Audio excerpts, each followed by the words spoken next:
Era el tipo de mañana primaveral que se sentía como una promesa.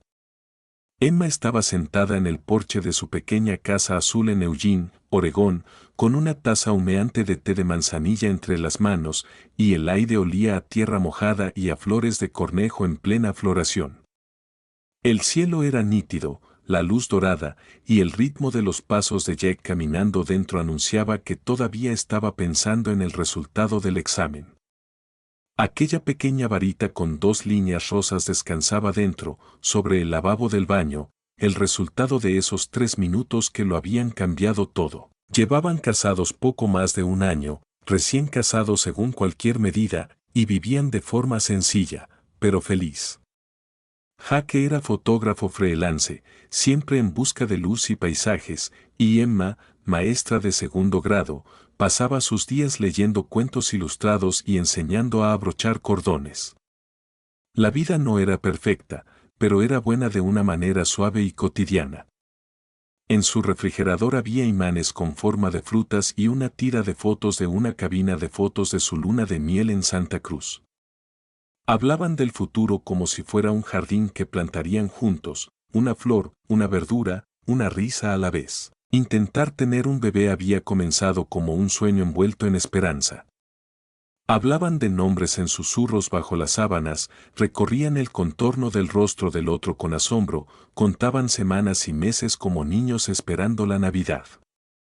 Y entonces, una mañana, después de demasiados meses de decepción, Emma se sentó sola al borde de la bañera y vio aparecer esas 2 líneas rosas, suaves pero seguras, como un secreto que finalmente decidió hacerse oír. Jack irrumpió en la habitación medio dormido, descalzo y con la cámara aún colgando de una mano, y al ver su rostro, no hizo preguntas. Simplemente se arrodilló y apoyó su frente sobre su vientre. Durante un largo instante permanecieron así, él respirando en silencio, ella con los ojos llenos de incredulidad y asombro. Más tarde, bailaron en la cocina en pijama, un baile sin música, al ritmo de 2 corazones que habían esperado demasiado y ahora apenas podían contenerse. En las semanas que siguieron, su mundo se convirtió en un capullo suave de primeras veces. La primera ecografía, donde el diminuto parpadeo de un latido en la pantalla dejó a Emma sin aliento. Los primeros antojos, sándwiches de queso a la parrilla con pepinillos a las 3 de la madrugada. La primera vez que Jack pintó el cuarto del bebé, cubriéndose más el cabello que las paredes. Eligieron una cuna que no combinaba con nada en la casa, pero que se sentía perfecta. Cada noche, Jack se inclinaba para hablar con la creciente curva del vientre de Emma, como si su hijo ya pudiera entenderlo. «Vas a ser fuerte», susurró una vez. Más fuerte que los dos juntos. Emma llevaba un diario, uno de esos de cuero con páginas gruesas y texturizadas.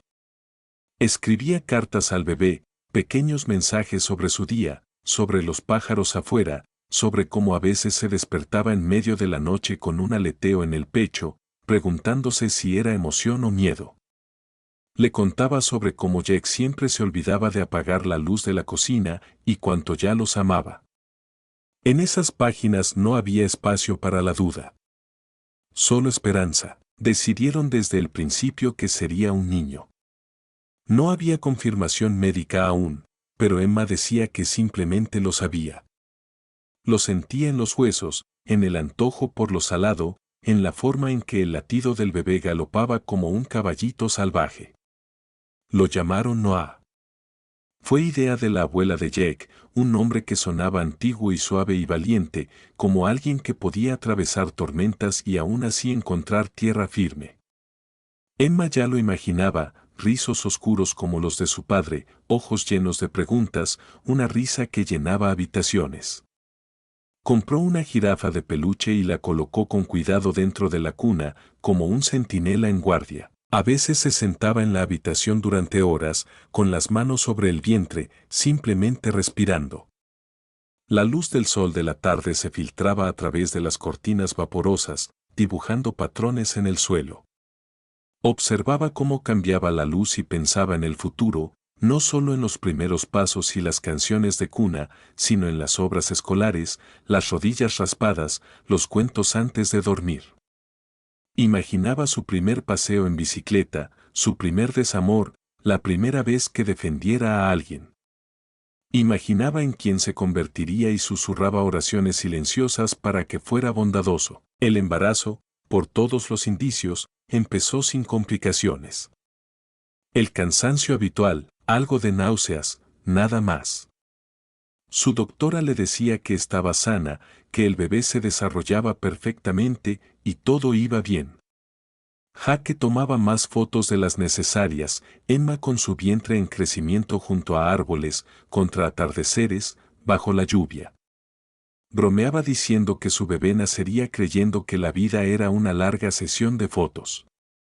Eran ese tipo de pareja, quizás un poco intensos, un poco demasiado llenos de luz, pero para ellos, funcionaba. Entonces llegó la semana 18. Emma se despertó con una extraña pesadez en las extremidades. Su cabeza latía sorda, como si alguien golpeara desde dentro de su cráneo.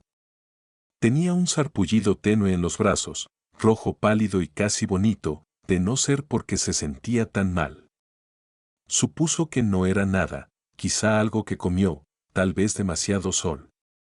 Ese día se lo tomó con calma, bebió más agua, se saltó su clase de yoga prenatal. Jaque le preparó sopa y se acurrucaron juntos a ver caricaturas viejas. No era nada, se repitió. Solo las molestias normales de crear a un ser humano, pero la sensación no desapareció. 2 días después, su temperatura se disparó. Se sentía desorientada, como si su cuerpo estuviera ligeramente desfasado de sí mismo. A insistencia de Jack, fueron a la clínica. La enfermera le tomó los signos vitales, asintió pensativa y los envió de regreso a casa con palabras tranquilizadoras. Seguramente es un virus estacional, tal vez una gripe leve.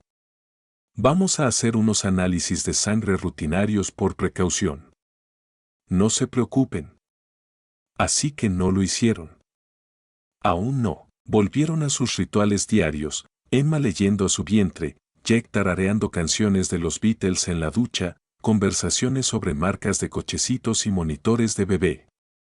La vida, una vez más, retomó su ritmo, como una corriente suave que los arrastraba hacia adelante, pero la preocupación volvió en susurros. Emma empezó a despertarse por la noche con la sensación de que algo no iba bien. Se quedaba acostada mirando el techo, sintiendo a Noah moverse dentro de ella como una marea. Intentaba descartarlo como ansiedad hormonal, después de todo, todas las madres se asustan. Eso es normal, ¿verdad? Entonces, una semana después, llegó la llamada telefónica. Era temprano por la tarde. Emma acababa de terminar de doblar ropa de bebé cuando sonó su teléfono. La voz al otro lado pertenecía a una enfermera que no conocía. Hubo una pausa, apenas medio segundo demasiado larga, y luego la enfermera dijo las palabras que Emma repetiría en su mente por el resto de su vida. Hola, Emma. Necesitamos que vengas lo antes posible. Recibimos los resultados de tus análisis de sangre y hay algo de lo que debemos hablar. La habitación no giró. No se derrumbó. Simplemente, se desaceleró. Como si el tiempo mismo hubiera inhalado y olvidado cómo exhalar. Emma se quedó de pie en la habitación del bebé, rodeada de calcetines diminutos y mantas con estampado de jirafa, y por primera vez desde que comenzó este viaje, sintió un miedo que iba más allá de la preocupación. No era el temor a lo desconocido. Era el miedo de que algo conocido y precioso estuviera a punto de escaparse entre sus dedos. Emma se sentó en la sala de espera de la clínica con las manos cuidadosamente dobladas en el regazo, pero sus nudillos estaban blancos por la presión. El ambiente olía débilmente a antiséptico y lavanda artificial. Sonaba una melodía instrumental suave desde un altavoz en el techo, de esas pensadas para calmar los nervios, aunque solo hacían que el silencio se sintiera más pesado. Al frente, una mujer con gemelos hojeaba una revista sin leerla, su mente claramente en otro lado. Un reloj marcaba el tiempo sobre el escritorio de recepción, lento y fuerte, como recordándole que el tiempo nunca se detiene, ni siquiera cuando uno desea que lo haga. Jake se había ofrecido a acompañarla, pero Emma insistió en que estaría bien. Le dijo que probablemente no era nada, solo una precaución. Él le había besado la frente y le dejó una barra de proteínas antes de salir a una sesión de fotos. Ahora, sentada sola, no estaba tan segura de por qué había querido venir por su cuenta. Tal vez porque, estando sola, no tendría que fingir ser valiente para alguien más. La enfermera que la llamó fue amable, con ojos dulces y una carpeta que sostenía como escudo. No dijo mucho mientras guiaba a Emma a la oficina del fondo, solo comentarios sobre el clima y lo seca que había estado la primavera. El pasillo parecía más largo de lo normal, las baldosas del piso resonando con cada paso. En la pequeña sala de consulta, el doctor entró con una laptop y una expresión demasiado neutral. Se sentó frente a Emma, aclaró la garganta y comenzó con ese tono que usan los profesionales cuando no quieren alarmar. Recibimos tus resultados del panel de sangre de la semana pasada, dijo. Hay algo que necesitamos investigar más a fondo. Emma no dijo nada. Esperó. Hay indicadores en tu sangre que sugieren una infección reciente, continuó. Específicamente, marcadores consistentes con citomegalovirus, CMV, por sus siglas en inglés. Es un virus muy común, la mayoría de los adultos están expuestos en algún momento sin siquiera saberlo. Para personas sanas, suele ser inofensivo. Las palabras aterrizaron suavemente, como plumas, pero Emma las sintió como piedras. Él siguió, eligiendo cada palabra como si estuviera hecha de cristal. La preocupación aparece cuando el CMV se contrae durante el embarazo. A veces puede transmitirse al feto. En algunos casos, no provoca ningún problema. Pero, en otros, puede causar complicaciones, retrasos en el desarrollo, pérdida auditiva, problemas de visión. Los oídos de Emma comenzaron a zumbar, un zumbido tenue que desdibujaba los bordes de sus palabras. Parpadeó lentamente, intentando procesar lo que estaba oyendo. Entonces, ¿qué significa eso para mi bebé? El doctor dudó. Por ahora, no sabemos el alcance. Necesitamos hacer pruebas más específicas, una amniocentesis para determinar si el virus cruzó la barrera placentaria. Incluso entonces, es difícil predecir la gravedad, si es que hay algún impacto. Una parte de ella quería gritar, exigir certezas, insistir en un sí o un no. Pero otra parte, la más callada, más fría, ya entendía que la certeza ya no era una opción. Emma condujo de regreso a casa en silencio, una mano en el volante, la otra descansando sobre la curva de su vientre como si pudiera proteger a Noah de las palabras que acababan de pronunciarse en voz alta. El mundo exterior seguía como si nada hubiera cambiado. La gente trotaba por las aceras, los perros ladraban desde patios cercados, y un cajero embolsaba aguacates bajo luces fluorescentes.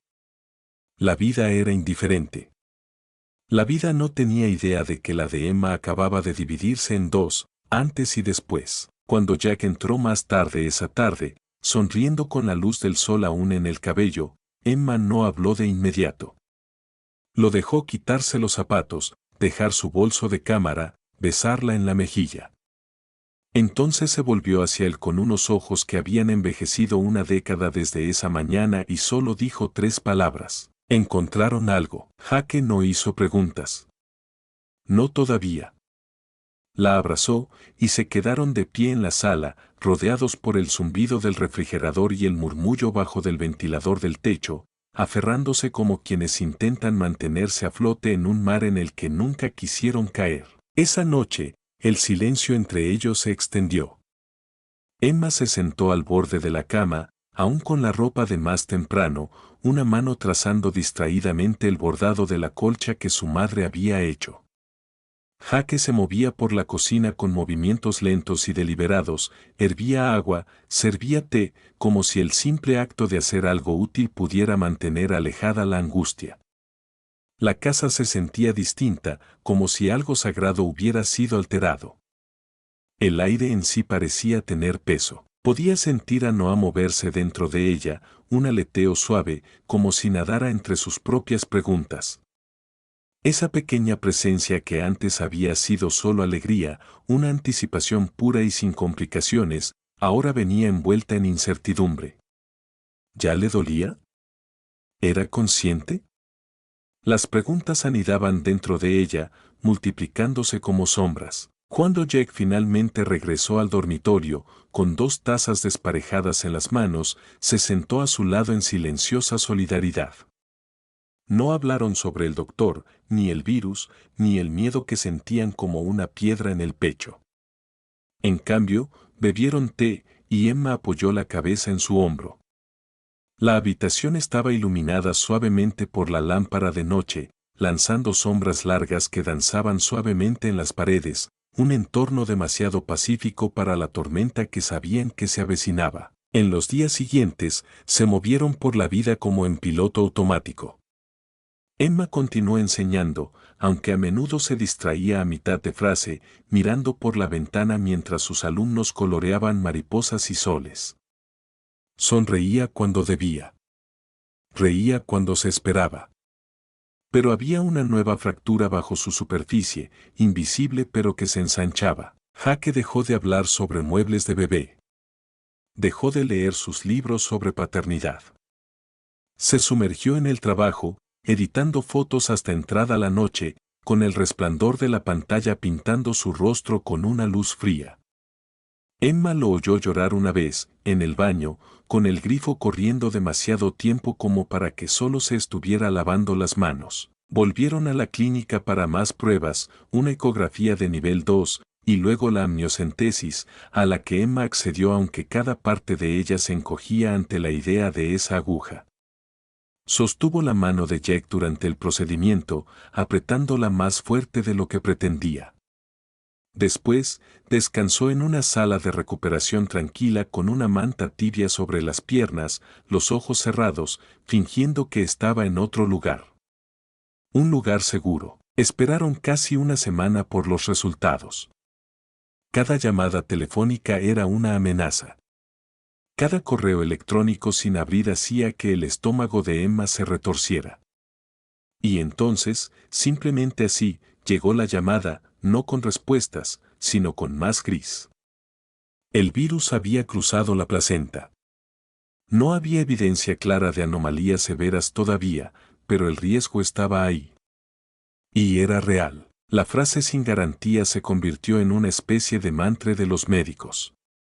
Usaban palabras como posibilidad, monitorear de cerca, ajustar expectativas. ¿Pero qué significaba eso realmente? ¿Cómo se supone que una madre ajusta la expectativa de que su hijo tal vez nunca vea su rostro, nunca oiga su voz, nunca pronuncie su nombre? Emma comenzó a evitar los espejos. No podía soportar ver su reflejo, como su vientre crecía con vida mientras su corazón se preparaba para la pérdida. Por las noches, volvió a escribir en su diario, pero el tono había cambiado. Ya no eran notas alegres ni predicciones esperanzadas. Ahora eran confesiones. Súplica. Tratos susurrados a nadie. Si estás sufriendo, lo siento. Si no puedes quedarte, lo entenderé. Si sigues intentando, yo seguiré intentando también. A veces colocaba audífonos sobre su vientre y reproducía nanas, melodías suaves que la hacían llorar porque no sabía si alguna vez las escucharía. Otras veces se sentaba en la habitación del bebé, meciéndose en la silla que Jack había armado meses atrás, rezando sin palabras. Jake, por su parte, parecía atrapado entre la culpa y la impotencia. Quería arreglar algo que no entendía. Intentó ofrecer soluciones prácticas, especialistas, nuevos hospitales, segundas opiniones, pero solo empeoraba las cosas. Emma no quería planes. Quería a alguien que se sentara en la oscuridad con ella y admitiera que también tenía miedo. Y así, durante un tiempo, eso fue lo que hicieron. No planearon. No soñaron. Simplemente esperaron, lado a lado, en el dolor silencioso de los que pasaría así. No sabían qué revelaría la próxima prueba. No sabían si llevarían a casa a un bebé que crecería y correría y reiría, o a uno que necesitaría cuidados constantes, que tal vez nunca hablaría, que tal vez nunca reconocería sus rostros, pero incluso en el silencio, Noah se movía. Una patada. Un aleteo. Un giro, todavía estaba allí. Todavía luchando. Todavía suyo. La mañana de la cita con el especialista llegó envuelta en gris. La lluvia golpeaba suavemente el parabrisas mientras Jack los conducía al otro lado de la ciudad, hacia el centro de medicina materno-fetal. Los limpiaparabrisas marcaban un ritmo constante y el coche estaba en silencio. Emma se sentaba con ambas manos sobre su vientre, intentando memorizar cada sensación, cada movimiento, cada pulso, como si necesitara recordarlos después. Jaque mantenía una mano en el volante y la otra cerrada con fuerza sobre su muslo. No había dicho más de una frase desde que salieron de casa. La clínica estaba más tranquila de lo que ella esperaba. El área de recepción estaba decorada con fotografías enmarcadas de recién nacidos, familias sonrientes, impresiones en colores pastel con frases como "el amor comienza aquí". Emma no las miró. En su lugar, fijó la vista en las baldosas del piso, contando las imperfecciones entre las juntas. Cuando llamaron su nombre, sus piernas se sintieron pesadas. Como si el simple acto de ponerse de pie pudiera poner en marcha un futuro para el que no estaba preparada. La sala de ecografía era fría y olía a antiséptico y limpiador con aroma a limón. Una técnica le explicó el procedimiento, una exploración más larga, imágenes más detalladas, mediciones especializadas. Emma asintió sin hablar. Se recostó en la camilla, levantó su blusa y observó la pantalla mientras la sonda se deslizaba sobre su piel. Ahí estaba, Noah, pequeño y entero, danzando en la luz gris. Su corazón palpitaba como una vela. Su columna vertebral se curvaba suavemente, como un signo de interrogación. Sus dedos se abrían y cerraban como si saludara a alguien justo fuera de su alcance. Era surrealista verlo así, tan vivo, tan tangible. Por un breve momento, Emma olvidó tener miedo. Por un breve momento, sonrió. El médico entró a mitad de la exploración, alto y con aspecto cansado, con un rostro que claramente había dado demasiadas malas noticias en su carrera. Observó el monitor en silencio, pidió a la técnica ajustar el ángulo, luego asintió lentamente. Tecleó algunas notas en su tablet. Después, en una sala separada, habló con suavidad pero sin endulzar nada. Hay algunos hallazgos que nos preocupan, comenzó. Emma se preparó. Los ventrículos cerebrales se están midiendo en el límite superior de lo normal. No es anormal, pero está en el borde. La materia blanca parece estar ligeramente subdesarrollada en comparación con la edad gestacional. Hizo una pausa, como si midiera cuánto debía decir. Jaque formuló la pregunta que Emma no podía. ¿Qué significa eso para él? El doctor juntó las manos. Podría no significar nada. Podría alcanzar el desarrollo esperado. O podría ser un indicio temprano de un impacto neurológico causado por la infección por CMV. No lo sabremos hasta después del nacimiento. Emma solo escuchó fragmentos, retrasos, monitorear de cerca, diferencias en el desarrollo. Su mente desdibujó el resto. Quería correr, gritar, detener el tiempo. Pero su cuerpo no hizo ninguna de esas cosas. Simplemente permaneció allí, anclado por la gravedad y el miedo. De regreso a casa, el auto volvió al silencio. Pero esta vez era un tipo distinto de silencio. Uno más denso. Un silencio con forma de duelo aún no formado del todo. Esa noche, Emma no pudo dormir. Se quedó de pie en la habitación del bebé, una mano en el borde de la cuna, mirando el móvil que colgaba sobre ella. Estrellas de papel giraban lentamente por la corriente del ventilador del techo, ajenas al mundo que se desmoronaba abajo. La jirafa de peluche descansaba en la esquina, su sonrisa bordada demasiado inocente para lo que ahora albergaba la habitación. Quiso romper algo. Lanzar cada manta pastel, cada calcetín diminuto, cada libro de bebé contra la pared. Pero no lo hizo. En su lugar, se arrodilló en el suelo, rodeando con su cuerpo la redondez de su vientre, y susurró disculpas que no sabía a quién estaban dirigidas. Lo siento por no haberte protegido. Lo siento por no haberlo sabido. Lo siento por traerte a este mundo y ahora no saber si puedo salvarte. Noah se movió dentro de ella, como respondiendo. Un aleteo. Un estiramiento. Un suave y persistente recordatorio de que aún estaba allí, aún luchando, aún suyo. En los días siguientes, Emma se sintió como si se moviera bajo el agua. Cada sonido estaba amortiguado, cada momento ralentizado, como si el mundo a su alrededor hubiera cambiado de frecuencia. Enseñaba a sus alumnos con sonrisas automáticas y leía cuentos con entusiasmo ensayado, pero su mente flotaba en otra parte, entre términos médicos y escenarios catastróficos. Cada vez que un niño reía, cada vez que una pequeña mano tiraba de su manga para que le ayudara a atarse los cordones, se preguntaba si Noah tendría alguna vez la oportunidad de hacer lo mismo. Jake, siempre resolutivo, se lanzó de lleno a la investigación. Pasaba horas en línea, leyendo estudios, viendo videos de neurólogos pediátricos, comparando estadísticas que apenas comprendía. Imprimía artículos y subrayaba frases. Marcaba foros de apoyo y páginas médicas. Su pantalla brillaba hasta altas horas de la noche mientras Emma se recostaba en la cama, escuchando el zumbido de lavavajillas y los clics irregulares del ratón. Pero el conocimiento, en vez de aportar consuelo, solo ensanchaba la distancia entre ellos. Jake hablaba en términos de probabilidades. Emma vivía en el espacio entre los latidos. Cuando él recitaba porcentajes de retrasos o citaba estudios con finales favorables, ella asentía, pero no se sentía más cerca de la paz. Una noche, él entró al dormitorio con una hoja impresa y dijo, «Hay una clínica en Seattle. Tienen una de las mejores unidades de enfermedades infecciosas pediátricas del país. Podríamos ir, obtener una segunda opinión, tal vez incluso intentar antivirales experimentales». Emma no respondió de inmediato. Estaba sentada junto a la ventana, acariciando su vientre, observando las gotas de lluvia correr por el cristal. Finalmente, dijo en voz baja, ¿y si todas las clínicas del mundo no pueden cambiar lo que ya ocurrió? Jake vaciló, atrapado entre la esperanza y la impotencia.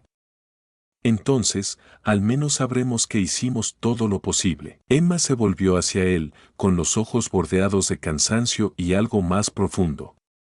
No tienes que arreglar esto, dijo. No tienes que cargarlo todo. Jake la miró como si ella hubiera hablado en un idioma olvidado. Él quería cargarlo. Esa era la única forma que conocía de amar. Más tarde esa noche, después de que Emma se quedó dormida en un sueño agitado, Jake se sentó a su lado y colocó su mano suavemente sobre su estómago. Esta vez no dijo nada. Solo escuchó. Solo permaneció. La cita en Seattle se fijó para la semana siguiente, pero el trayecto se sintió eterno. El clima era gris, el cielo un lienzo apagado que reflejaba su estado de ánimo. El hospital era enorme, frío en su eficiencia, un lugar donde la gente se aferraba a la esperanza como a un salvavidas. Los médicos fueron amables pero cautelosos. Más pruebas. Más escaneos. Más lenguaje que dejaba demasiado espacio para la duda. La recomendación final llegó envuelta en una gentileza clínica. El virus se confirmó. Las anomalías vistas en las imágenes no podían ignorarse. La voz del doctor, entrenada y sin emoción, entregó la siguiente parte como si fuera una línea que había repetido un centenar de veces. En casos como este, algunas familias eligen considerar la interrupción temprana del embarazo. Emma sintió que algo dentro de ella se rompía. No como el vidrio. Como algo más profundo. Algo enraizado. No lloró. No entonces. No frente a ellos. Simplemente negó con la cabeza y dijo, es mío. No vamos a ningún lado. De regreso, Jake no habló. No hasta que estuvieron a mitad de camino. Entonces se orilló al costado de la autopista, puso el auto en estacionamiento y apoyó la cabeza sobre el volante. Tengo miedo, dijo con la voz baja y temblorosa. No sé cómo hacer esto. No sé cómo ser padre de un hijo que tal vez nunca sepa quién soy. Emma lo miró, y por primera vez desde el diagnóstico, no vio frustración ni evasión, sino vulnerabilidad pura. Extendió la mano y la puso sobre la suya. Entonces aprendemos. Juntos. Pase lo que pase, lo enfrentamos. Porque es nuestro. Permanecieron así durante un buen rato, el motor murmurando en silencio, el cielo oscureciéndose poco a poco. No era una resolución. No era fortaleza. Pero era algo lo bastante sólido como para sostenerse por ahora. Esa noche, Emma volvió a sacar su diario. Pero en lugar de escribirle a Noah, escribió para sí misma, tienes permiso para tener miedo. Tienes derecho a llorar por el hijo que imaginaste. Pero no olvides, él aún está creciendo dentro de ti. Aún se mueve. Aún está aquí. Cerró el cuaderno y lo colocó sobre la mesita de noche. Luego se acostó, se cubrió con la manta, y puso ambas manos sobre su vientre. Todavía estamos aquí, Noah, susurró. Todavía estamos aquí. Las semanas que siguieron se establecieron en un ritmo tranquilo y frágil. Cada mañana, Emma despertaba con una conciencia aguda de que nada estaba garantizado, ni el mañana, ni un latido saludable, ni la vida que una vez imaginó con tanta claridad. Se movía más lentamente ahora, no porque su cuerpo lo exigiera, sino porque había aprendido cuán delicado podía ser el mundo. Comenzaba cada día colocando una mano sobre su vientre, esperando los primeros movimientos suaves de Noah antes de atreverse a salir de la cama. Las citas médicas se convirtieron en el latido de su vida. Siempre había otra prueba, otra ecografía, otra consulta. Aprendió los nombres de cada técnico y enfermera del piso. Memorizó los distintos tipos de ultrasonido, la terminología, las formas granuladas en la pantalla que alguna vez parecieron mágicas pero que ahora se sentían como advertencias codificadas. Algunos días, los médicos decían lo que necesitaba escuchar, estable, sin cambios, sin progresión. Otros días, sus voces volvían a tornarse cautelosas, sus labios se apretaban mientras medían ventrículos cerebrales y cámaras cardíacas con una precisión que no dejaba lugar a la negación. Jake comenzó a acompañarla a todas las citas. Ya no se perdía en datos o estadísticas. Simplemente estaba presente, le tomaba la mano en las salas de espera, cargaba su bolso cuando ella estaba demasiado cansada para hacerlo. Ya casi no hablaban durante los trayectos. No por enojo o distancia, sino porque se les habían acabado las palabras que no sonaran como ruegos. Emma comenzó a documentar el embarazo de otra manera. El diario que antes llenaba de notas alegres ahora albergaba reflexiones silenciosas. Registraba los movimientos de Noah como entradas en un cuaderno de bitácora, 4:16 de la tarde, aleteo bajo en el lado izquierdo. 9:07 de la mañana, patadas cerca de las costillas, fuerte. A veces, añadía pensamientos sencillos, hoy estoy agradecida. Hoy tengo miedo.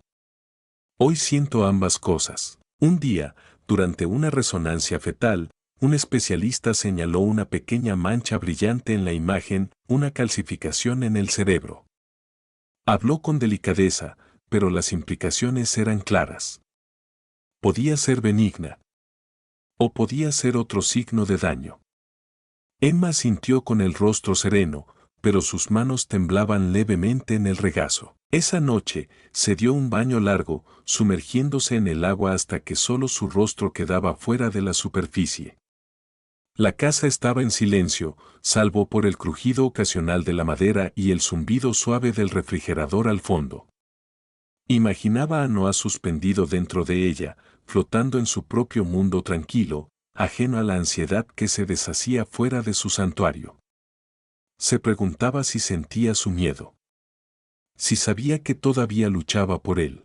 Jake llamó a la puerta antes de entrar al baño, sentándose sobre la tapa del inodoro, completamente vestido. No preguntó cómo estaba. No intentó distraerla.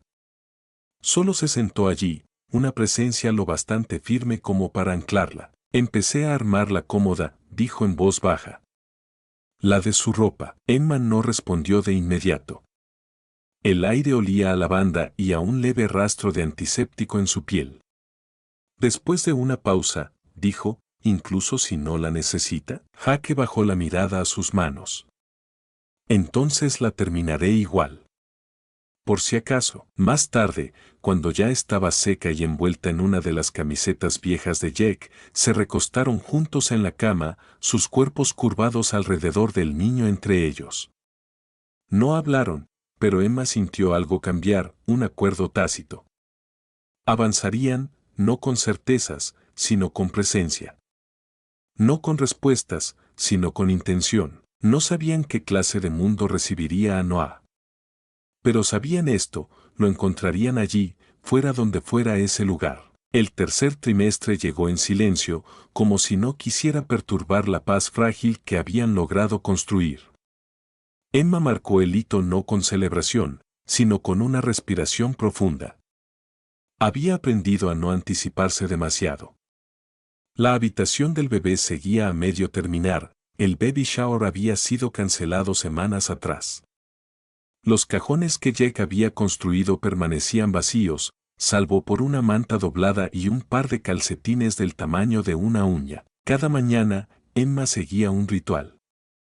Se sentaba junto a la ventana con su té, colocaba ambas manos sobre el vientre y hablaba suavemente con la vida dentro de ella. Ya no hacía promesas. Ya no decía, iremos a la playa, o te leeré este libro cuando seas mayor. Simplemente decía cosas como, hoy estamos aquí, y no estás solo. Había un consuelo extraño en eso. Una disciplina de la presencia. Una forma de amor que no pedía nada a cambio. Durante una cita, su obstetra mencionó una frase que quedó resonando en su mente mucho después de salir de la clínica: parto de alto riesgo. Las palabras salieron casualmente, como parte de una oración llena de números y advertencias, pero esas dos palabras se enraizaron en su conciencia como espinas. Se sorprendió repitiéndolas mentalmente, alto riesgo, hasta que perdieron su significado. ¿Qué significaba riesgo cuando todo ya se sentía como una apuesta? Emma empezó a notar que Noah se movía diferente. No menos, exactamente, pero con más lentitud. Las patadas fuertes que antes la sorprendían ahora eran suaves, más lentas, como un nadador cansado. Lo mencionó durante una cita y programaron una prueba sin estrés. Se recostó en una silla inclinada durante más de una hora, escuchando el ritmo del corazón de Noah a través del monitor, aferrándose a cada latido como si fuera una promesa. Una tarde, después de que un escaneo mostrara una ligera disminución en el líquido amniótico, la remitieron a un perinatólogo para un monitoreo aún más cercano. Le indicaron acudir 2 veces por semana. El flujo sanguíneo hacia la placenta aún era adecuado, pero marginal. Otra palabra que flotaba en el aire sin límites claros. En casa, Emma mantenía su teléfono siempre a su lado, temerosa de perder una llamada. Jake reorganizó su agenda freelance, cancelando clientes, rechazando trabajos. Ya no hablaban de dinero. Ni del futuro. Ni de nombres. Simplemente vivían cada día como si caminaran sobre hielo demasiado fino para sostener peso. Entonces llegó la noche en que no sintió que se moviera. Pasaba de la medianoche cuando Emma despertó, inquieta. Se acostó de lado, esperando. Pasaron minutos. Luego una hora. Bebió un vaso de jugo de naranja. Nada. Cambió de posición. Presionó ligeramente sobre su vientre. Silencio. Espacio. Quietud. Jake la llevó al hospital en silencio, las manos apretadas al volante hasta que los nudillos se le pusieron blancos. Emma iba acurrucada en el asiento del pasajero, susurrándole a Noah, suplicándole, prometiendo cosas en las que creía haber dejado de creer. Cantaría todos los días. Le pondría el segundo nombre que él prefiriera.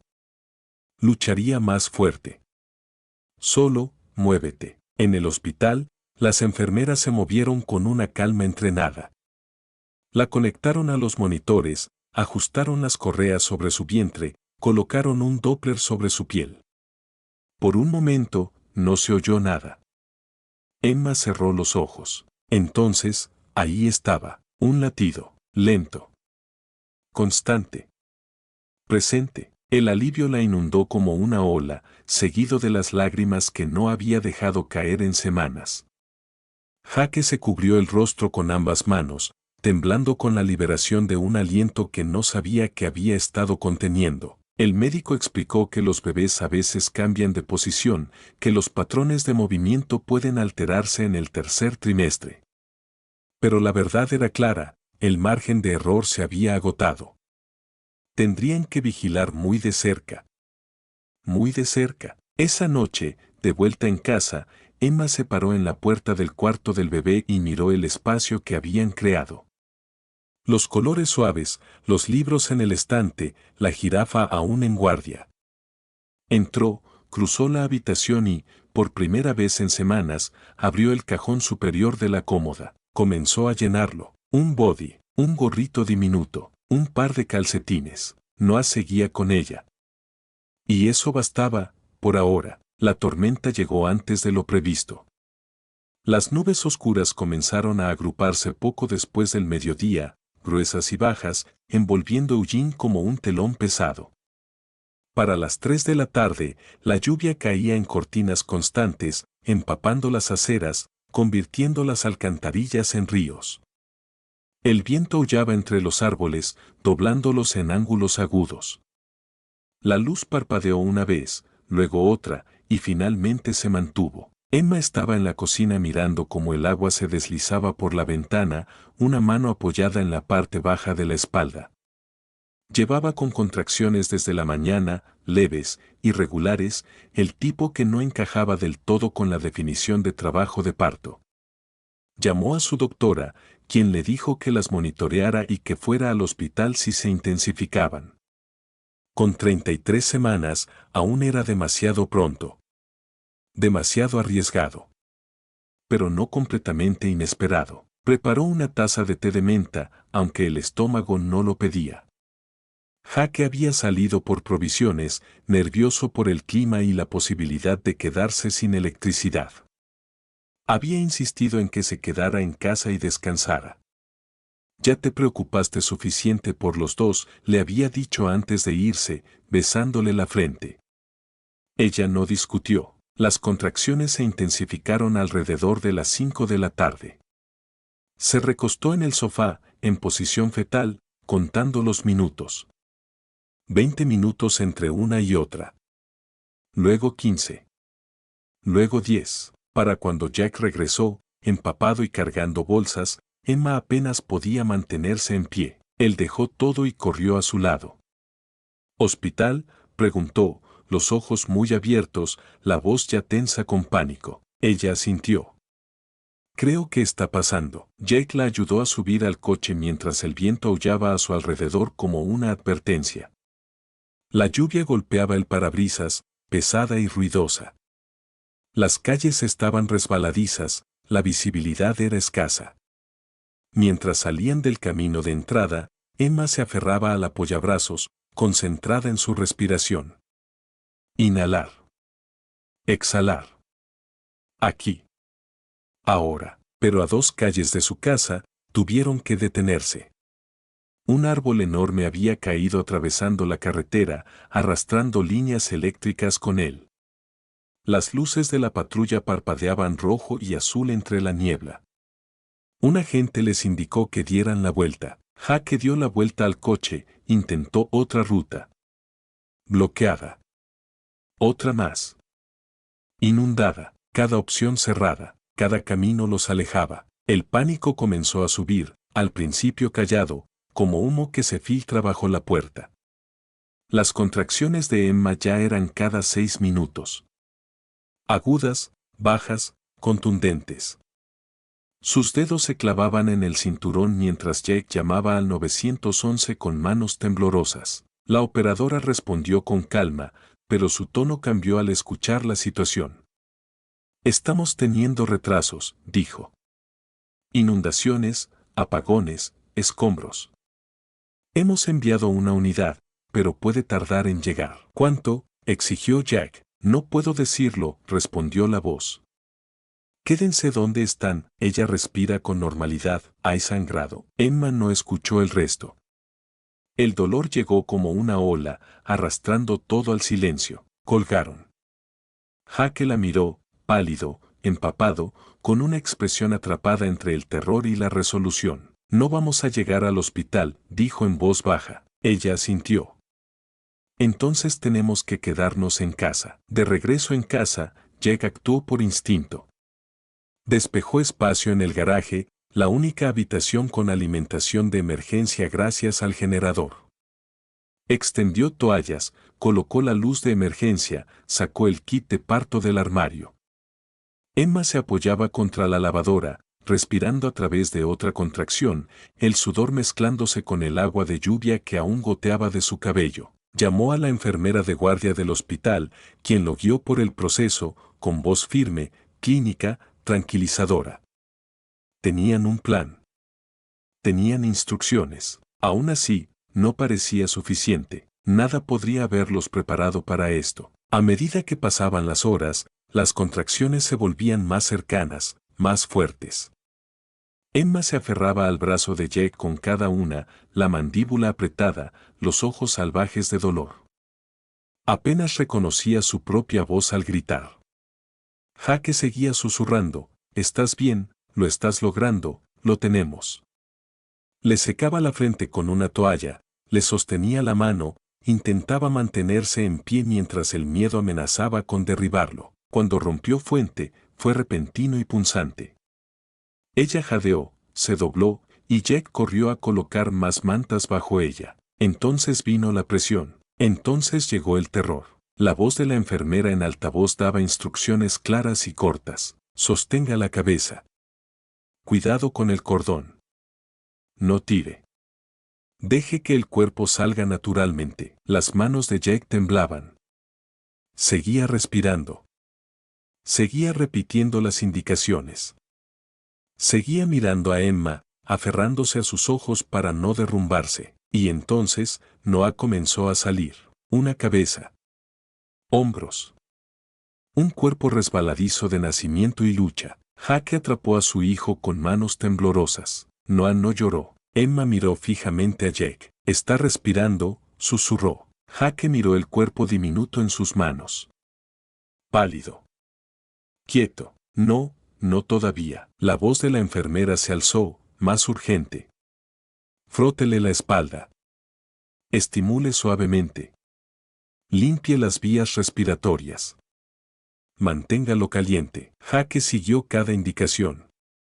Su voz se quebró al susurrar, «Vamos, Noah. Vamos, pequeño». Y entonces, tras 10 segundos que se estiraron hasta la eternidad, un sonido, un llanto suave, débil, fino como un hilo, pequeño como un suspiro, pero real. En el momento en que Noah lloró, algo antiguo y primitivo se rompió en el pecho de Emma. Jadeó, no de dolor, sino por la fuerza de ese sonido. Débil y agudo como era lo más hermoso que había escuchado jamás. Jake colocó a su hijo sobre el pecho de Emma, aún húmedo y tembloroso, y por un instante suspendido, el mundo dejó de girar. Eran solo los tres, envueltos en toallas, sangre, lágrimas, y algo que se sentía un poco como gracia. Su cuerpo era tan pequeño, tan frágil. Su piel, casi translúcida, apenas retenía el calor. Pero estaba allí. Respirando. Moviéndose. Luchando. Emma lo acunó contra sí, susurrando una y otra vez, «Estás bien. Estás aquí. ¿Estás bien? Jaque envolvió otra manta alrededor de ambos, sus manos moviéndose rápido pero con ternura. La enfermera en altavoz se mantuvo serena, explicándoles cómo mantener la temperatura de Noah, cómo verificar signos de alerta. La ambulancia más cercana aún estaba a 20 minutos. Los minutos se estiraron. Emma se concentró en el ritmo de la respiración de Noah, contando cada una, memorizando su peso sobre su pecho.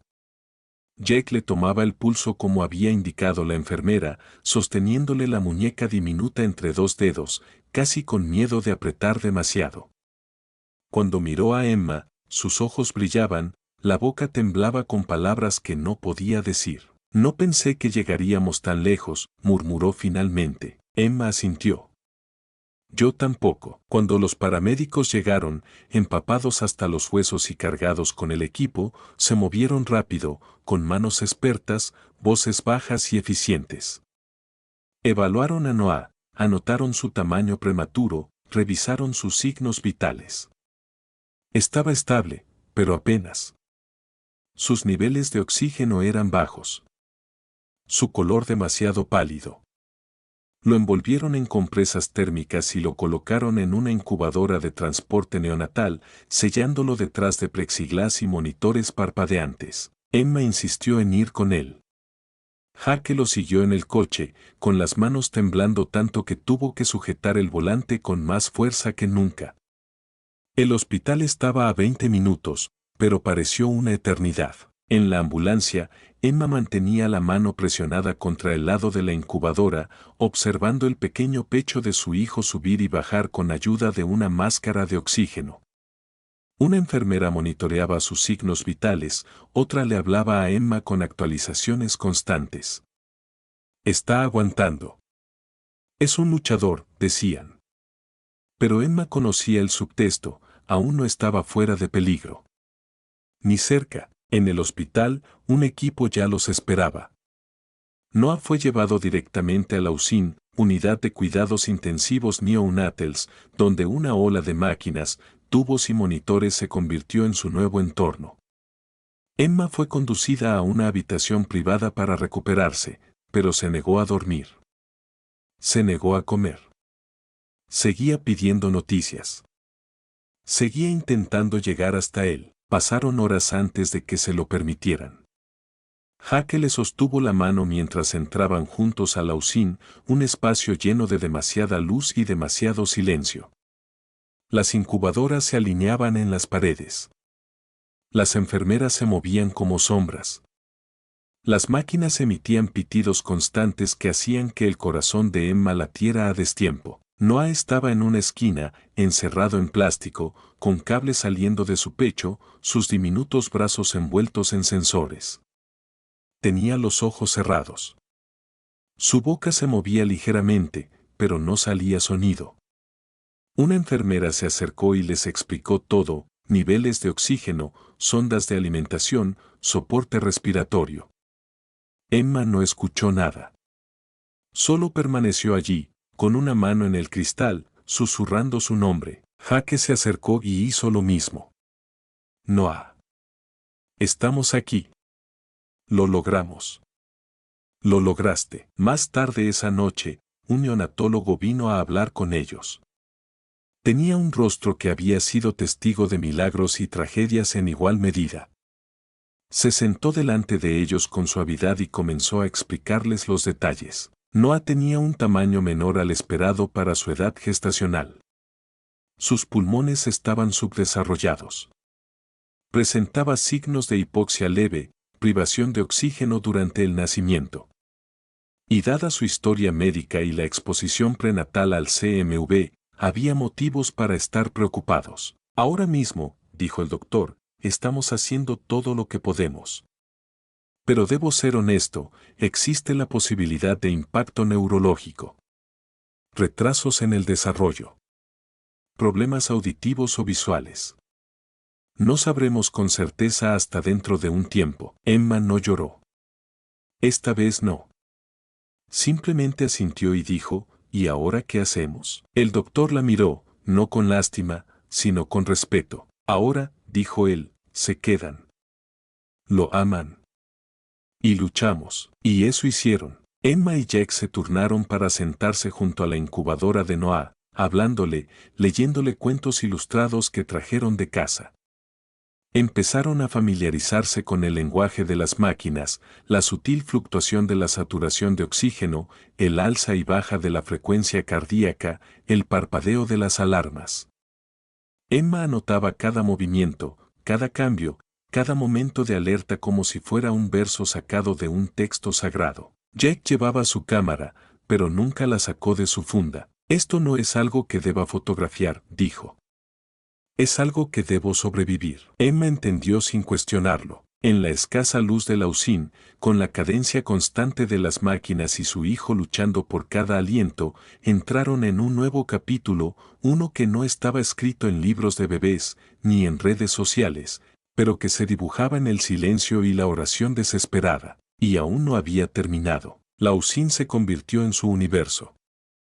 Días y noches se mezclaron, marcados no por amaneceres o atardeceres, sino por números en monitores y el subir y bajar del pecho de Noah dentro de la incubadora. Emma dejó de contar el tiempo en horas. Lo calculaba por tomas de leche, por estadísticas respiratorias, por cada instante en que Noah lograba respirar por sí mismo. No había rutina, ni horario. Solo vigilancia. Noah seguía siendo frágil. Sus niveles de oxígeno bajaban sin previo aviso. Su sonda alimenticia a veces se tapaba y había que hacerle aspiraciones. Le costaba mantener su temperatura estable. Emma aprendió rápidamente a leer los más mínimos cambios en su color, la tensión de sus dedos, el movimiento de sus párpados. Llevaba un cuaderno donde registraba cada alimentación, cada movimiento, cada expresión. Eso le dio una sensación de control, incluso cuando todo parecía fuera de su alcance. Jaque trató de mantenerse fuerte por los dos. Llegaba temprano con café cada mañana y se sentaba junto a Emma mientras observaban a su hijo luchar por aire. Leía revistas médicas en silencio y preguntaba en voz baja a las enfermeras. Cambiaba pañales diminutos, alternaba con ella el cuidado canguro, piel contra piel. Pero, a veces, al caer la noche, cuando pensaba que Emma dormía, la sorprendía llorando tranquilo en la sala de espera, con la cabeza entre las manos. Los médicos no ofrecían falsas esperanzas. Hablaban de riesgos con mesura, recordándoles a Emma y Jack que el cerebro de Noah probablemente había sufrido algún nivel de daño, hipoxia al nacer, agravada por la exposición prenatal al CMV. Esa combinación podía afectar su motricidad, habla, desarrollo cognitivo. No había forma de saber aún cuánto, ni cuándo. Un día, un neurólogo revisó las ecografías craneales tempranas de Noah y notó daño en la sustancia blanca en zonas vinculadas al control motor. Es posible, dijo, que tenga dificultades para caminar o coordinar sus extremidades. Posiblemente parálisis cerebral, aunque es muy pronto para confirmarlo. Emma sintió, pero el estómago se le contrajo. Las palabras se sintieron como pesadas piedras sobre su pecho. Había pasado semanas preparándose para lo desconocido, pero escuchar que alguien le daba nombre al miedo hizo que fuera diferente. Más tarde ese día, mientras se sentaba junto a la cama de Noah, sus diminutos dedos se enroscaron alrededor de su meñique. Sus ojos seguían cerrados, su respiración seguía asistida por suaves zumbidos. Pero sostenía su mano. Apretaba su dedo, un pequeño acto que sentía como desafío. Ella se inclinó y le susurró, no tienes que ser perfecto.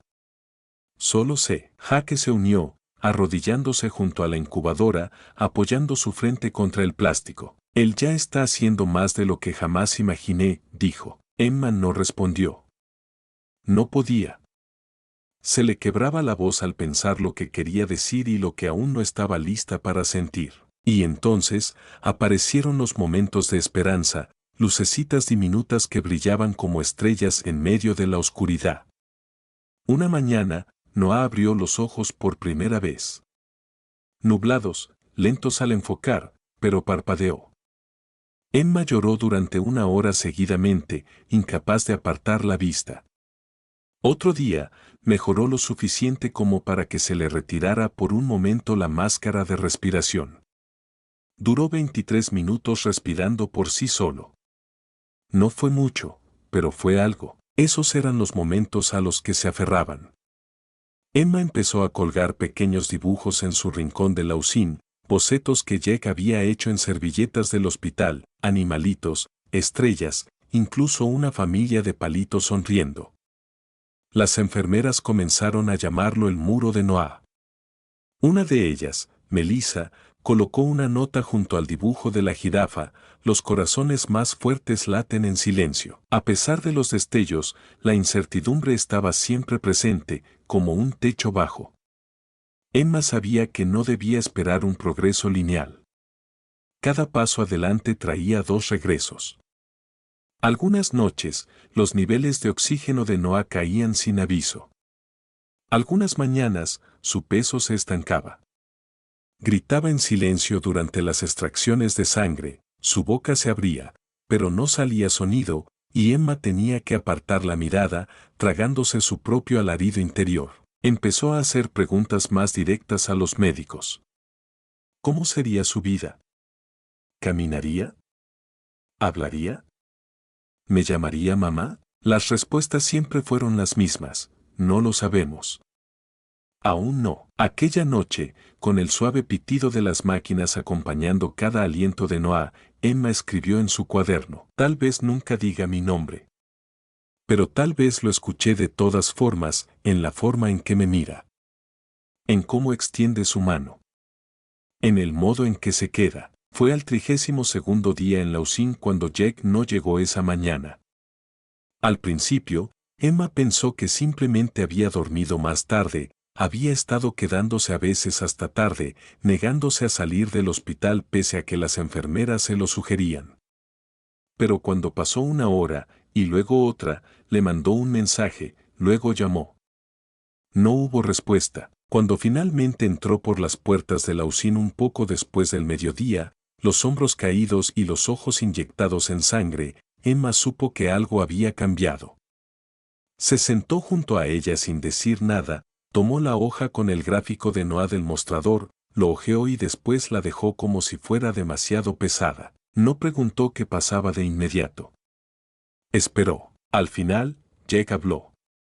Fui a casa esta mañana, dijo suavemente. Necesitaba sentir algo normal. Me quedé en la habitación del bebé un rato. Abrí el armario. Miré la silla de coche. Y me di cuenta de que no recuerdo por qué compramos la mitad de eso. Todo parece pertenecer ahora a otra persona. Emma no respondió. Miró el pecho diminuto de Noah subiendo y bajando en la incubadora, su piel aún con matiz amarillo, sus labios secos pese a la humedad controlada. Entendió lo que quiso decir. La vida que habían imaginado, móviles, paseos con el cochecito, canciones, se había desvanecido entre la ecografía y el parto. Lo que quedaba no era un sueño. Era algo más difícil, menos definido. Pero real. Tal vez nunca me reconozca, agregó Jack, voz quebrada. Tal vez nunca diga mi nombre. Nunca me mire a los ojos y sepa que soy su padre. Emma tomó su mano. No la soltó. Apretó con ternura y susurró: pero tú lo conocerás. No volvieron a hablar por un buen rato. Pero el silencio ya no era agudo. Era lleno. Pesado. Sagrado. En los días siguientes, Emma notó algo nuevo en Noah. Un pequeño cambio casi imperceptible. Cuando ella se inclinaba y le hablaba, sus ojos se abrían. No siempre. No por mucho tiempo. Pero se abrían. Y durante esos segundos, permanecía quieto. Como si estuviera escuchando. Ella lo probó en secreto. Le susurró su nombre. Le contó lo que pasaba afuera, la lluvia, el olor del césped nuevo, la forma en que la luz se colaba por la ventana del hospital. Cada vez, sus párpados se levantaban justo lo suficiente para desgarrarle el corazón. Cuando le contó a Jack, él negó con la cabeza. Tal vez es casualidad. Emma no discutió. No hacía falta. Lo sabía. Lo sentía en los huesos. Aquella tarde, mientras Jake salió por comida, Emma se quedó junto a Noah con un libro abierto en el regazo. Era un cuento para niños que solía leer a sus alumnos de segundo grado, sobre un zorro pequeño y silencioso que no hablaba, pero escuchaba todo. Leyó en voz baja, dejando que su voz subiera y bajara como las olas. Noah no se movió. Pero cuando terminó, ella vio que sus dedos se aferraban al borde de la frazada. Esa noche le dijo a Jake, todavía está ahí. Por completo. Quizás no hable, pero habla. Jake no respondió enseguida. Luego dijo, quiero creer eso.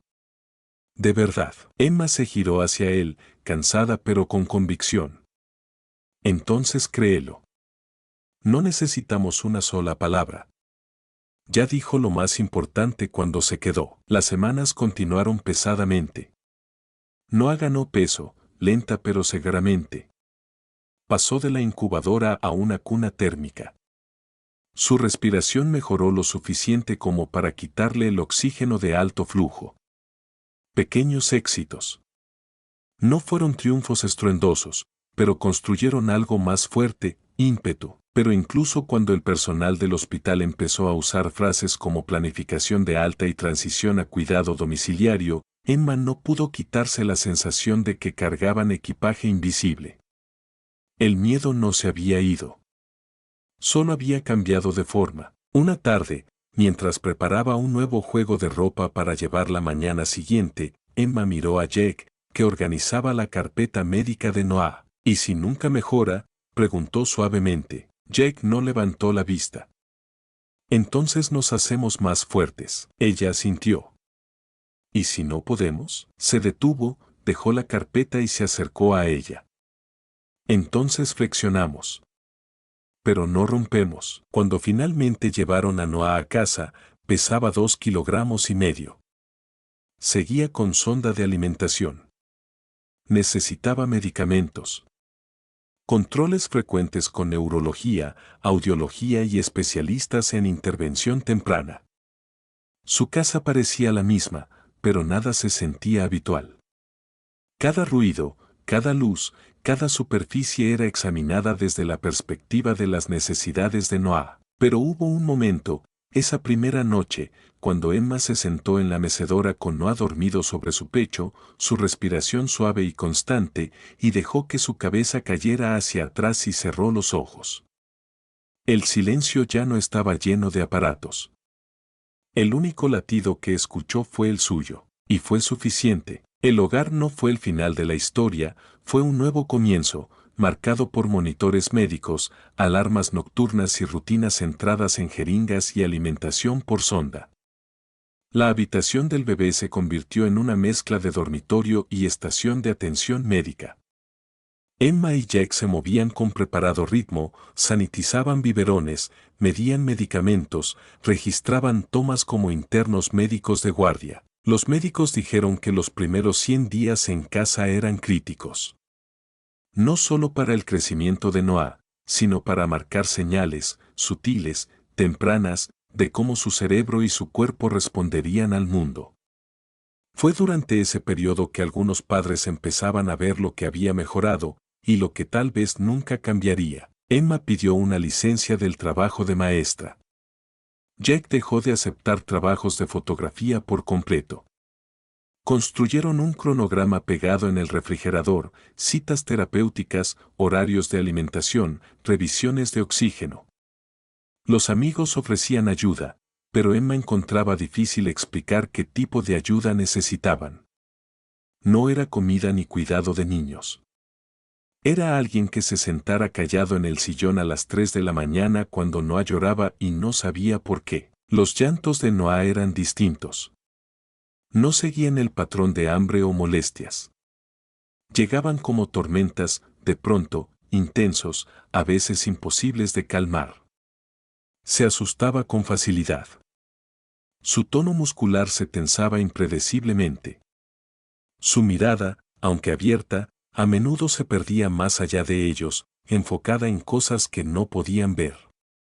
A veces, Emma se preguntaba si estaba escuchando algo que ellos no escuchaban, o si el mundo simplemente era demasiado para él. Le dijeron que podría no sonreír, que algunos bebés con daño cerebral por CMV tardan meses o años en mostrar alegría en el rostro. Pero al 26º día, mientras Emma lo mecía en la mecedora cantando una nana rota, Noah abrió los ojos y soltó una risa suave, repentina, que no pertenecía a ningún juguete ni grabación. Se escuchó un pequeño ja que subió desde su pecho. Ja que apareció desde otra habitación. Emma solo señaló. Se quedaron mirando, sin querer moverse para no romper el hechizo. Su risa fue breve. Pero sucedió. Y volvió días después, esta vez al sonar de los carillones de viento afuera de la ventana. Estaban aprendiendo cómo era la alegría para su hijo. No era fuerte. No era obvia. Pero era real. Una mañana, mientras Emma le leía un cuento sobre estrellas, Noah alzó la mano y tocó sus labios. Sus dedos se posaron allí un momento, luego bajaron hacia los suyos. Tocó sus dedos, luego tocó su pecho. Jaque, observando a un lado, murmuró, «Fue eso». Emma sintió lentamente, las lágrimas ya asomando. Amor. Era un signo que ellos aún no le habían enseñado oficialmente, lo había encontrado solo. Era la mañana del 5º cumpleaños de Noah cuando Emma se encontró de nuevo en la puerta de la habitación infantil, tal como lo había hecho tantas veces antes. Pero esta vez, la habitación se veía diferente. Era más clara. Más llena. El equipo médico había sido reducido, guardado en armarios, reemplazado por cosas más suaves, almohadas con forma de animales, estanterías bajas llenas de libros, cubos de juguetes adaptados para manitas lentas. Noah estaba sentado cerca de la ventana, bañado por la luz cálida de finales de primavera. Llevaba su camiseta favorita de color azul, con estrellas en el pecho. Sus piernas estaban recogidas bajo una manta con peso. Su cabeza se inclinaba ligeramente hacia un lado, como siempre, pero sus ojos estaban muy abiertos, siguiendo las sombras de los pájaros que pasaban por el cristal. Había cambiado. Y no había cambiado. Todavía no podía caminar sin ayuda. Su habla seguía limitada a señas, expresiones y ocasionales sumitos vocales. Su mundo era más pequeño que el que imaginaron al principio, pero era real. Era suyo. Jaque entró detrás de ella, sosteniendo un regalo envuelto y 2 tazas de café. Colocó una en la mesa y le entregó la otra. ¿Estás bien?, preguntó. Emma asintió. Solo, recordando. Jaque sonrió suavemente. Hay mucho que recordar. Juntos se acercaron a Noah. Emma se arrodilló y puso su mano sobre la de él. Él se giró lentamente hacia ella, luego levantó la otra mano y trazó una seña que aún le arrancaba el corazón cada vez. Mamá. Jaque se inclinó a su lado, y Noah sonrió, una expresión que, durante años, les dijeron que tal vez nunca llegaría por sí sola. Señaló otra vez. Papá. La maestra de Noah los había invitado a hablar ese día en una pequeña celebración en el aula. No era una escuela tradicional, más una combinación de terapia y educación sensorial, pero se había convertido en su segunda casa. Los otros niños, muchos con historias tan complejas como la de Noah, habían dibujado algo para su cumpleaños. Algunos apenas se salían de las líneas. Otros hicieron collages de estrellas y huellas de manos. Un niño dibujó un corazón con estas palabras: Noah es fuerte. Emma se sentó frente a la clase, con un álbum de fotos que ella y Jack habían armado con imágenes de los años pasados. Las fotos no eran perfectas. Algunas estaban borrosas, otras captaban instantes médicos, otras mostraban a Noah dormido en posiciones extrañas, con tubos y cinta. Pero contaban una historia que las palabras nunca podrían. No habló sobre diagnósticos, ni retrocesos, ni cuántas veces lloraron tras las cortinas del hospital. Habló acerca de ver a su hijo aprender a mover la mano hacia la luz, de la forma en que tarareaba cuando cada noche ponían la misma canción, de cómo un día alzó sus dedos sobre su pecho mientras la miraba y luego trazó el sonido con sus manos. terminó su breve intervención con una pregunta que había habitado su corazón durante años. ¿Qué hace que una vida sea plena? Entonces se volvió hacia la clase, hacia los maestros, hacia los otros padres, algunos aún en medio de sus propias tormentas, y dijo, para nosotros, ya no son los hitos que alcanzamos. Son los momentos que casi perdemos.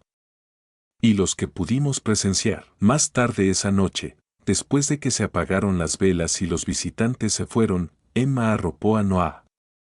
Estaba tranquilo, cansado de una forma buena, esa que solo se siente cuando un día se ha vivido plenamente. Se acostó junto a él durante un rato, sus dedos corriendo suavemente por su brazo. La habitación estaba en silencio, salvo por el crujido ocasional de la madera y el zumbido del monitor del bebé, que seguía encendido más por costumbre que por necesidad. Emma pensó en todas las cosas que le dijeron que Noah no haría. No vería. No sentiría. No se convertiría en. Y luego pensó en cómo, una vez, lo había visto alzarse para alcanzarla en la usina. En cómo había señalado con la seña de amor sin habérsela enseñado. En cómo ahora la escuchaba, no siempre con los oídos, pero con todo su ser. Afuera, el viento volvió a moverse suavemente entre los árboles. Un carillón en el porche entonó su nota alta y delicada. Emma se inclinó y susurró, gracias por elegir quedarte. Noah no se movió, pero Emma sintió su respiración estremecerse contra su piel. No sabía qué vendría después. El futuro seguía lleno de preguntas sin responder, incertidumbres, nuevas heridas. Habría más evaluaciones, nuevas decisiones, días en los que el peso sería insoportable, pero por ahora, esto era suficiente. Se levantó, apagó la lámpara y permaneció un momento en la puerta, otra vez, como tantas veces antes. La habitación estaba más oscura ahora, pero ya no silenciosa. Desde la cama, la voz pequeña, no formada, apenas un sonido, se alzó en el aire. Emma se quedó inmóvil. Se giró. Los ojos de Noah estaban abiertos, sus labios entreabiertos. Esperó. El sonido no volvió a salir, pero no hacía falta. Se cruzó lentamente hacia él, se arrodilló y lo besó en la frente. Te escuché, susurró. Afuera, las estrellas giraban lentamente sobre el tejado de su casa.